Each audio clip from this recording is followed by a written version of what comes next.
Hey hello everyone, আশা করি তোমরা সবাই ভালো আছো। আজ আমি নিয়ে চলে এসেছি একটা ট্রান্সফরমেশন ভিডিও।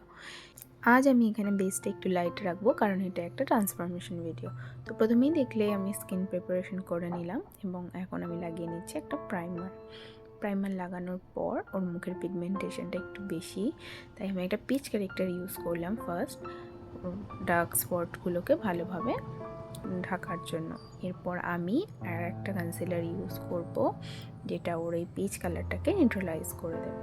তো আমি এটা গোটা ফেসেই স্প্রেড করছি কারণ ওর গোটা ফেসেই অল্প বিস্তর দাগ ছিল। তো ভালোভাবে ব্লেন্ডার দিয়ে ব্লেন্ড করার পর আমি একটা সেটিং স্প্রে ইউজ করছি যাতে বেসটা সুন্দরভাবে সেট হয়ে যায়। তো এরপর আমি ফাউন্ডেশন ইউজ করে নিলাম, আর আজকে আমি একটু ফাউন্ডেশনের পরিমাণটা বেশি রেখেছি। এরপর আমি হাইলাইট জোনগুলোতে হাইলাইট করে নিচ্ছি। হাইলাইট করার পর আমি এগুলোকে ভালোভাবে ব্লেন্ড করে নেব। এইখানে আমি যে হাইলাইটারটা ইউজ করেছি সেটা ওর স্কিন টোন থেকে 2-3 শেড লাইট। তো সেটা ভালোভাবে ব্লেন্ড করার পর আমি ইউজ করে নিচ্ছি এখানে কন্ট্যুর।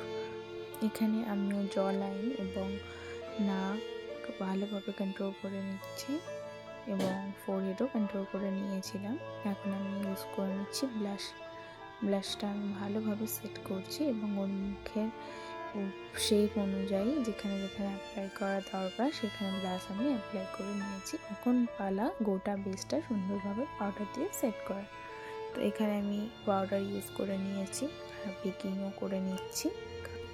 এখানে আমি ওর ট্রান্সফরমেশন লুক ক্রিয়েট করছি, তাই আমার মনে হয়েছিল যে টোনটা আরেকটু লিফট করা দরকার, তাই বেকিংও করে নিয়েছিলাম। এরপর আমি পাউডার দিয়ে ভালোভাবে সেট করে নিয়েছিলাম এবং আই মেকআপটা করে নিয়েছিলাম। আই মেকআপটা টিউটোরিয়াল যদি তোমরা দেখতে চাও তোমরা আমাকে ফলো করতে থাকো, নেক্সট টিউটোরিয়াল তোমরা পেয়ে যাবে। এখন আমি ইউজ করে নিচ্ছি একটা হাইলাইটার। এর গোটা বেসটা আমি সেট করে দেবো একটা সেটিং স্প্রের সাহায্যে। আজকের এই লুকটা তোমাদের কেমন লাগলো আমাকে জানাতে ভুলো না।